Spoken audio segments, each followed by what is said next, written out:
Assalamualaikum warahmatullahi wabarakatuh. Good afternoon, everybody. How are you today? I hope that you are always well everywhere and every time. Thank you so much, guys, for coming in this video. Today we are going to discuss about how to manage teaching and learning, and it will be delivered by me, Alif Jawar Mujadid, in teaching English foreign language. Let's come to the second slide. Here I have some parts to discuss. I have 6 parts. The first, how should teachers use their physical presence in class? The second, how should teachers use your voices in class? The third, how should teachers mark the stages of a lesson? The fourth, what's the best seating arrangement for a class? The fifth, what different student grouping can teacher use? The sixth, how can teachers evaluate the success or failure of their lesson? Come the third slide. How should teachers use their physical presence in class? The first is proximity. Teachers should consider how close they want to be to the student they are working with. Some students resent it if the distance between them and the teacher is too small. For others, on the other hand, the distance is a sign of coldness.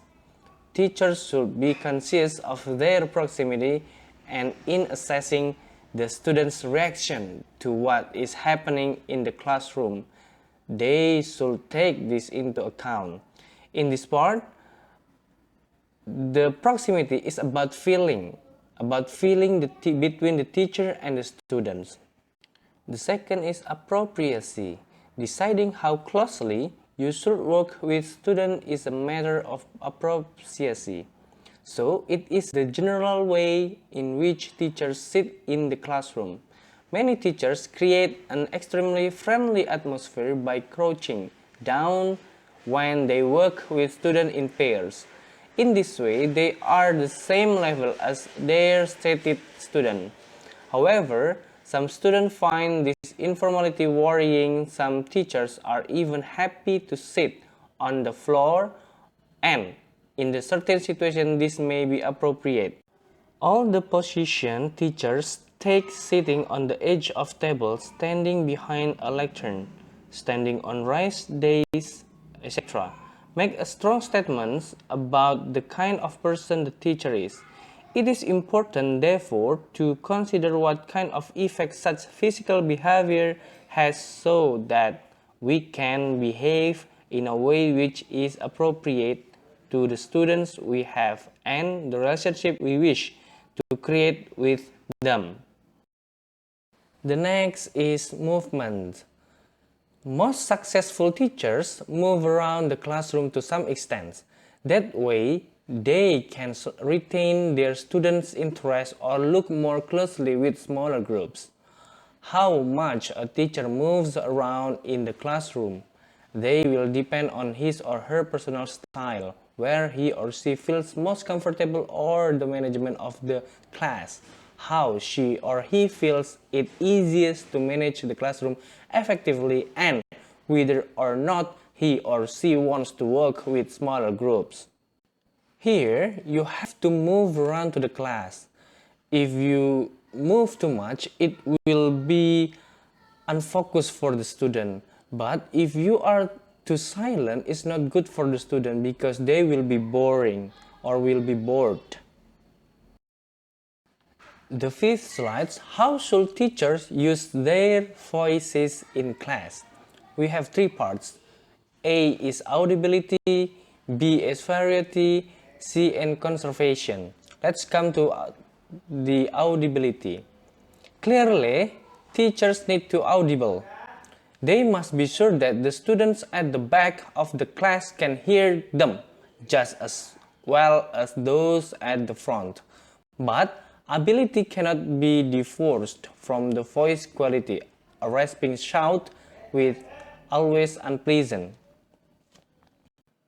Teachers don't have to shout to be audible. In fact, in most classrooms, there is a danger of teacher's voice being too loud.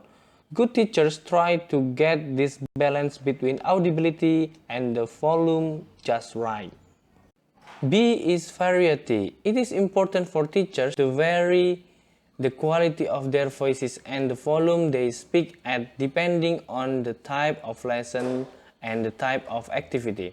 So, the kind of voice you use to give instruction or introduce a new activity will be different from the voice which is most appropriate for conversation or an informal exchange of views or information. In one particular situation, teachers often use very loud voices, and that is when they want students to be quiet or stop doing something. But it is worth pointing out that speaking quietly is often just as effective a way of getting the students' attention, since when they realize that you are talking, they will want to stop and listen in case you are saying something important or interesting. The last is conservation. Just like opera singers, teachers have to take a great care of their voices. It is important that they breathe correctly from the diaphragm, so that they don't strain their larynxes. It is important that they vary their voices throughout a day, avoiding shouting wherever possible, so they can conserve their vocal energy. Conserving the voice is one thing teachers will want to take into account when planning a day's or week's work. Let's come to the 6 slides. How should teachers mark the stages of a lesson? The teacher needs to provide variety. Then clearly, he or she will have to include different stages in his or her lesson. When he or she arrives in the classroom, the teachers need to start the lesson off. Where possible and appropriate, he or she needs to tell the students what they will be doing, or in a different kind of lesson needs to discuss with them what they are hoping to achieve. Teachers do not always explain exactly what they are going to do. However, since they sometimes want to maintain an element of surprise. But even in such cases, a clear start to a lesson is necessary. Just a play often starts with the rise of a curtain or visit to the door starts when he or she asks you. When activity has finished and another one is about to start, it helps if the teachers make this clear through the way they behaved and the things they say. If they are made clearly aware of the end of something and the beginning of what is coming next. Frequently, teachers need to refocus the students' attention or point in some new direction. In order for such changes of direction to be effective, the teacher first needs to get student attention. This can sometimes be difficult, especially when teachers try to draw a speaking activity to a conclusion, or when students are working in groups. Some teachers clap their hands to get student attention. Some speak loudly, saying things like, "Thank you, now I can have your attention please," or "Okay, thanks, let's all face the front, shall we?" and etc. Let's come to the next topic. What's the best seating arrangement for a class? Here I have 3 kinds of seating arrangement for a class. The first is orderly rows. The second is circles and horseshoes. The third is spread table. Let's come to the first, orderly rows. When the students sit in a row in classroom, there are obvious advantages. It means that the teacher has a clear view of all the students, and the students can all see the teacher. It makes lecturing easy, enabling the teacher to maintain eye contact with the people he or she is talking to. It also makes discipline easier since it is more difficult to be disruptive when you are sitting in a row. Orderly rows imply teachers working with the whole class. Some activities are especially suited to this kind of organization. Yeah, for example, explaining a grammar point, watching a video, using the board, demonstrating text organization, and on overhead transparency, which shows a paragraph. The second kinds of seating arrangement for a class is circle and horseshoes. In small classes, many teachers and students prefer circle or horseshoes. In a horseshoe, the teacher will probably be at the open end of the arrangement, since that may well be where the board, overhead projector or tape recorder are situated. In a circle, the teacher's position where the board is situated is less dominating. This may not be quite so true of the horse's shape, where the teacher is often located in central position.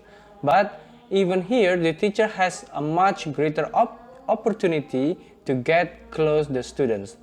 There are other advantages too, chief among which is the fact that all the students can see each other.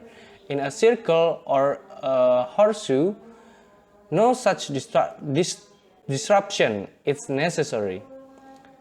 The classroom is thus a more intimate place, and the potential for students to share feelings and information through talking, eye contact, expressive body movement is far greater. The last kind seating arrangement for a class is spirit table. When students sit in a small group and individual tables, the atmosphere in the class is much less hierarchical than in other arrangements. It is much easier for teachers to work at one table while the others get on with their own work. It feels less like a teachers and students and more like responsible adults getting on with the business of learning.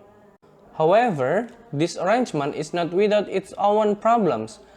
In the first place, students may not always want to be with the same colleges. Indeed, their preference may change over time. It makes whole class teaching more difficult since the students are more diffuse and spirited. The way students sit says a lot about the style of the teacher or the institution where the lesson takes place. Many teachers would like to rearrange their classes so they are not always faced with rows and rows of board faces. Even where this is physically impossible, in terms of furniture, for example, there are things they can do to achieve this, as we shall see in the next section. The next topic is what different students grouping can teacher use. Here I have three kinds of grouping. The first is whole class, the second is group and pair work, the third is solo work. Let's come to the first kind of grouping, that is whole class. As we have seen, there are many occasions when a teacher working with the class as a whole is the best type of classroom organization. However, this doesn't always mean the class sitting in orderly rows. With the seating arrangement, the teacher can have the student focus on him or her and the text in hand. The second groupings is group and pair work. Group is a cooperative activity such as 5 students, perhaps discussing a topic, going through play or solving problems. In groups, students tend to participate more equally, and they are also more able to experiment and use the language than they are in a whole class arrangement. Pair work has many of the same advantages. It's mathematically attractive if nothing else. The moment students get into pairs and start working on a problem or talking about something, many more of them will be doing the activity than if the teacher was working with the whole class. One student talks at the time. Both pair work and group work give the student chances for greater independence because they are working together without their teacher controlling every move, and they take some of their own learning decision. The other great advantage of group work and pair work is they give the teacher the opportunity to work with individual students. Neither group work nor pair work are without their problems. Students may not like the people they are grouped or paired with because one student may dominate while the others stay silent. In difficult classes, group work may encourage students to be more disruptive than they will be in a world-class setting. The next kind of grouping is solo work. This can have many advantages. It allows students to work at their own speed, allows them thinking time, allows them to be individual. It often provides welcome relief from the group-centered nature of much language teaching for the time that solo work takes place. Students can relax their public faces and go back to considering their own individual needs and progress. Here, there are two quotes from the author. The first is, how much teachers use group work, pair work, or solo work depends on a large teacher style and student preference. The second is, good teachers are able to use different class grouping for different activities. That's, depends on the situation and function and the lessons. Let's come to the last part of this discussion today. The topic is, how can teachers evaluate the success or failure of their lessons? Here I found three kinds. The first is asking to the students. The second is invited a college. The third is good teachers also need to assessment, especially. The first is ask the students some simple question and see what they say. It's better ask them to write the answer down and hand them in. Why? Sometimes to speak to the teacher, it will be done by some students, maybe 2 or 3 students, and others are just silent. So it's better to write the answer of the question. The second is invite a colleague into the classroom and ask him or her to observe what happens and make suggestions afterwards. It means sometimes the students find a new thing from inviting a new college, a new situation, a new treatment, and others. So the students will be interesting more than only a teacher. The third is, good teacher also needs to assess how well their students are progressing. This can be done through a variety of measures including homework, assignments, or speaking activities. That's kind of assessment. Maybe we can find another assessment because a lot of assessment. Okay guys, that's all from me. Thank you so much for watching this video. I hope that it will be useful for us, for our teaching learning in the school, in everywhere and every time you teach. Thank you so much. I do apologize if I have a lot of mistake guys, and the last I say, no ending without meeting, no closing without opening. Forgive me for everything because I'm just human being. Wassalamualaikum warahmatullahi wabarakatuh. Bye bye.